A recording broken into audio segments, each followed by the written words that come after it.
ఈ ప్లేసు మీ అందరికంటే నాకు ముందు తెలుసు.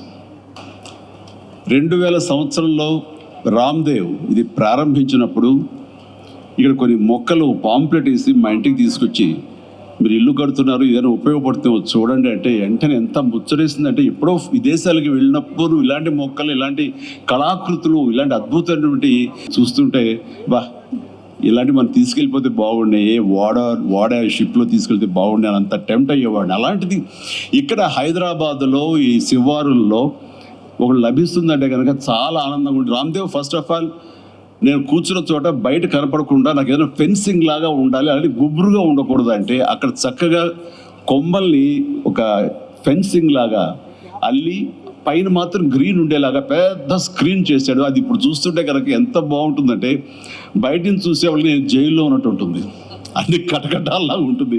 అది అద్భుతమైన కళాఖండగా నేను ఫీల్ అవుతుంటాను. అట్లాగే గౌరవ ముఖ్యమంత్రి గారితో కూడా అన్ని వీక్షిస్తుంటే ఎంత టెంప్టింగ్ ఉందంటే, ఇవన్నీ మన ఇంట్లో పెట్టేసుకుంటే ఎంత బాగుంటుంది అనిపిస్తుంది. అంత అందంగా దీనికి కావాల్సింది వ్యాపార దృక్పథం కాదు, కళా హృదయం ఉండాలి. నా మటుకు నేను అతని ఒక కళాకారుడుగాను, ఒక ఆర్టిస్ట్గా చూస్తాను. నేను అంత తపన లేకపోతే, అంత ఇష్టం లేకపోతే సుదీర్ఘకాలం 24-25 ఇయర్స్ పాటు దీని మీద ఎక్స్పెరిమెంట్ చేస్తూ, ఎన్నో చోట్ల రీసెర్చ్ చేస్తూ, ఎక్కడెక్కడ ఏమేమి మొక్కలు దొరుకుతాయి, ఎక్కడెక్కడ ఈ శిలాకృతులు దొరుకుతాయి, ఆ శిలలు ఇక్కడ ఎలా తీసుకురావాలి అని దాని మీద అది దుర్భేద్యం అనుకోకుండా ఇది సాధ్యమే, ఇది మన ప్రాంతం వాళ్ళకి, మన హైదరాబాదుకి, మన స్టేట్కి అందం తీసుకొచ్చేది, మన దేశంలోనే గొప్పగా చెప్పినటువంటి గొప్ప పార్క్ అవుతుందని ఆయన మనసులో మెదిలిన ఆలోచన, ఆయన పడ్డ కష్టం, తీసుకున్న శ్రమ ఈ రోజున ఇక్కడ అద్భుతమైన కళాఖండంగా ఇన్ని ఎకరాల్లో చోటు చేసుకుందంటే కనుక నా భూతో నా భవిష్యత్తు. అడిగి ఇది షూటింగ్స్కి ఇస్తారా రామ్దేవ్ని అడిగితే, ఇస్తారండి, కానీ ఫస్ట్ షూటింగ్ మీదైతే అని అన్నాడు. ఇప్పుడు నువ్వు ఆ మాట అన్నావు కదా, ఇప్పుడు కొత్తగా హీరోయిన్ తీసుకొచ్చి ఆమెతో స్టెప్లు వేయాలంటే ఈ ఎండలో ఎలా ఉంటుందేమో తెలియదు, కానీ ఏదో చలికాలం అయినప్పుడు నెక్స్ట్ చలికాలం అయితే చేస్తారయ్యా అన్నారు. ఈలోగా వర్షాలు పడి ఇవన్నీ ఇంకొంచెం పచ్చగా ఉంటాయండి, 1 or 2 years లోపల ఇది అద్భుతంగా ఉంటుంది, కంటికి కనువింపుగా ఉంటుంది చెప్పేసి ఆయన చెప్తుంటే కనుక ఐ కుడ్ ఇమాజిన్. అట్లాగే ఇక్కడ వెడ్డింగ్ ప్లాన్ చేసుకోవచ్చు, వెడ్డింగ్స్ కానీ ఇతర రిసెప్షన్స్ కానివ్వండి, పలు ఈవెంట్స్.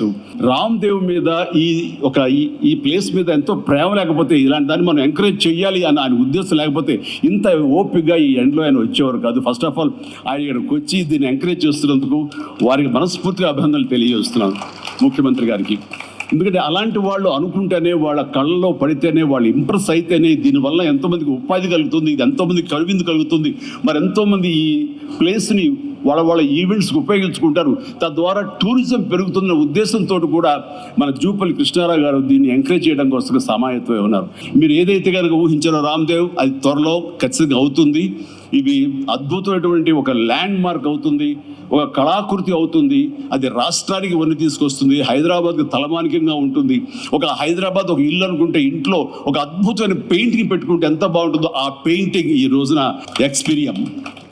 ఈ ఎక్స్పీరియన్స్ తోటి నేను చెప్తున్నాను, this will be a beautiful piece of art.